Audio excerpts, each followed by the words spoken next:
Hello everyone. तो आज का ये जो लेक्चर है ये आपका बायो से है और ये एंडोक्राइन सिस्टम पे है। तो आज इस टॉपिक में हम लोग डिस्कस करेंगे एंडोक्राइन सिस्टम के बारे में और कुछ इम्पोर्टेंट ग्लैंड्स और उनके हार्मोन सिक्रीशन। तो ये आइए शुरू करते हैं इसको, और ये रिवीजन में काफ़ी हेल्प करेगा। तो एंडोक्राइन ग्लैंड्स या एंडोक्राइन सिस्टम क्या होता है, देखिए। तो ऐसा सिस्टम जिसमें द सिस्टम द सिस्टम मैं लिखता हूँ the system in human body which contains different types of glands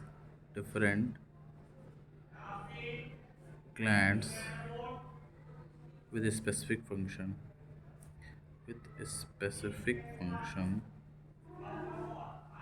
such as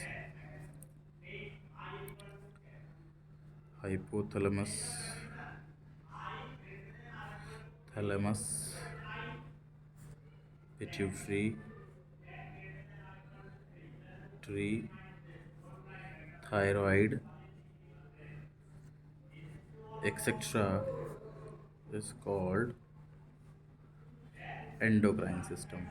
क्या बोलेंगे उसको? Endocrine system. ओके। तो ये एंडोक्राइन सिस्टम हमारी बॉडी में जनरली क्या करेगा, ये बहुत सारे ग्लैंड्स के कॉम्बिनेशन में आकर के डिफरेंट डिफरेंट हार्मोन्स को सिक्रीट करेगा। हार्मोन्स क्या होते हैं आइए जान लेते हैं। दे आर केमिकल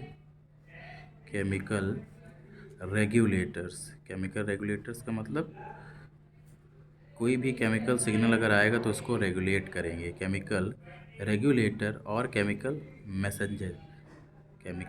मैसेंजर हमारी बॉडी में दो तरह के मैसेज ट्रांसफ़र करते हैं, एक नर्वस और दूसरा केमिकल। तो क्या ये chemical messengers of the body. तो हमारी बॉडी में किसी भी तरीके की केमिकल्स को रेगुलेट करेंगे या केमिकल मैसेज को ट्रांसमिट करेंगे, उनको हम क्या बोलेंगे? हार्मोन्स बोलेंगे। ठीक है। तो ये हार्मोन्स क्या होंगे? ये हार्मोन्स दो तरह की ग्लैंड से सिक्रीट होंगे, endocrine and exocrine gland. Endocrine glands क्या होती हैं ये देखते हैं। An organ that makes and releases hormones directly into the blood. ठीक है। यानी ऐसे ऑर्गन्स जो हार्मोन्स को डायरेक्टली ब्लड में रिलीज़ करेंगे और वो फिर ट्रैवल करके ब्लड के थ्रू अलग अलग टारगेट ऑर्गन्स तक पहुँचेंगे। ठीक है। उसको हम क्या बोलेंगे? एंडोक्राइन ग्लैंड्स बोलेंगे। जबकि एंडोक्राइन, जबकि the glands that make substance such as sweat, tears, milk and digestive juices, जो कि ट्यूब के थ्रू इन सब्सटेंस को रिलीज़ करेंगे, उनको हम बोलेंगे एक्सोक्राइन ग्लैंड्स। क्या बोलेंगे? Exocrine glands. तो ये एक ब्रीफ सा जनरल सा इंट्रोडक्शन है जो कि एंडोक्राइन और एक्सोक्राइन ग्लैंड्स के बारे में बताया गया है। इसके बाद फिर हम अलग अलग ग्लैंड्स के बारे में डिस्कस करेंगे और उनके स्पेसिफिक फंक्शन, तो वही हम लोग आगे देखेंगे। तो सबसे पहले इसकी लोकेशन की बात करेंगे। It is located at lower margin. तो लोअर मार्जिन कहाँ की? स्टमक में जो आपका ड्यूोडेनम है, अगर आप देखें स्टर्नम के नीचे जो स्टमक वाला एरिया है उसके ठीक पास में ड्यूोडेनम, और वहाँ पर इसकी लोकेशन रहेगी। इसका कलर पिंक कलर होगा और पत्ती जैसी संरचना, यानी पत्ती जैसी दिखेगी, लीफ लाइक स्ट्रक्चर। और इसके फिर फंक्शंस की बात करेंगे तो ये दो पार्ट में काम करती है, as exocrine part and endocrine part. Exocrine part it produces pancreatic juice. Pancreatic juice आपने पिछली क्लास में पढ़ा है कि पैंक्रियाटिक जूस क्या करता है, ये डाइजेशन में हेल्प करेगा और फूड को अच्छे से डाइजेस्ट करेगा। जबकि एज एंडोक्राइन पार्ट में इसके पास तीन अलग अलग स्मॉल स्पेशलाइज्ड एंडोक्राइन सेल्स हैं, जिनको हम क्या बोलेंगे? आइलेट्स ऑफ लैंगरेंस बोलेंगे। और ये अलग अलग फंक्शन करेंगी। वो कौन से होंगे?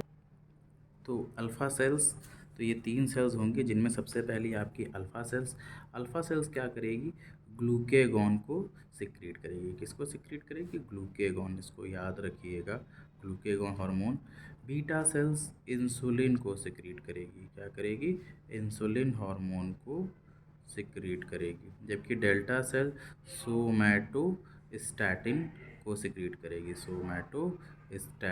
को सिक्रीट करेगी। ओके। तो अब देखिए इसके बाद इसके फंक्शन। तो ये हमारी बॉडी का शुगर लेवल मेंटेन करेगी। इंसुलिन जो है कैसे? तो insulin insulin controls carbohydrate metabolism. Okay, metabolism आपको पता है क्या होता है, बॉडी की कैटाबॉलिक एनाबॉलिक प्रोसेस का सम होता है मेटाबॉलिज्म। ठीक है, जो कि metabolism maintains controls carbohydrate. Okay, इससे क्या होगा, ग्लूकोज लेवल मेंटेन रहेगा and maintains proper glucose level in blood. Okay, ये हो जाएगा। और इसके अलावा ठीक है, ये प्रमोट करेगी कि यूटिलाइज किया जाए जितना भी ग्लूकोज बॉडी सेल्स में आया है। It also promotes utilization of glucose by body cells. Okay, body cells. तो ये दो बेसिक फंक्शन हो जाएंगे। ठीक है, तो इसको आप ध्यान रखिएगा। तो फिर देखिए, अगर इंसुलिन, तो सबसे पहले अगर हम देख लें इंसुलिन हार्मोन को, तो इंसुलिन अगर ज़्यादा, सबसे पहले इंसुलिन कंट्रोल करता है कार्बोहाइड्रेट मेटाबॉलिज्म को। It maintains proper glucose level in blood. ठीक है, तो ये हमारे ब्लड में ग्लूकोज लेवल को मेंटेन करेगा।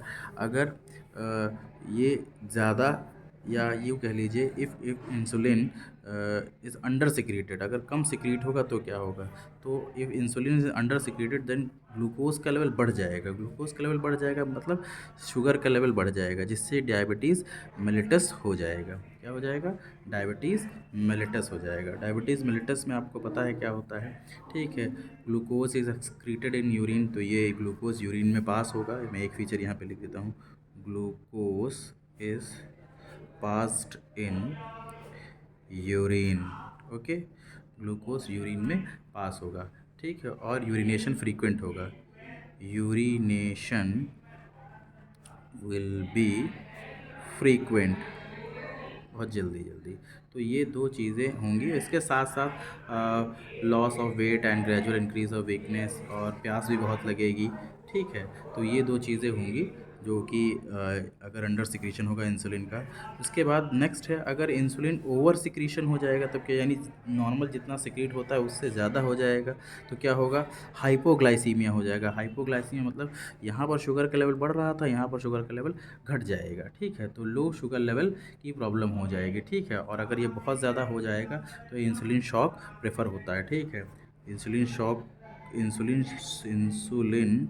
शॉक के लिए ये रिस्पॉन्सिबल होगा। तो ये दो बेसिक फंक्शन होंगे पैंक्रियाज के, और जो पैंक्रियाज में जो अल्फा से जो इंसुलिन बीटा सेल्स जो इंसुलिन सिक्रेट करेंगे उसको। इसके बाद फंक्शन ऑफ ग्लूकेगॉन, तो ग्लूकेगॉन जो हार्मोन है वो एंटागोनिस्टिक इंसुलिन एक्शन को हेल्प करेगा, और इसका जो बेसिक फंक्शन है, it stimulates break down of glycogen. तो ग्लाइकोजन को ब्रेक करने में ये हेल्प करेगा, किसमें, इनटू ग्लूकोज। और इन ग्लूकोज को ब्रेक कौन करेगा, liver cell, glucose in liver cells. Okay, this raises blood glucose level, और इसी से क्या होगा, ब्लड ग्लूकोज लेवल बढ़ जाएगा। इसके बाद नेक्स्ट है फंक्शन ऑफ सोमैटोस्टैटिन।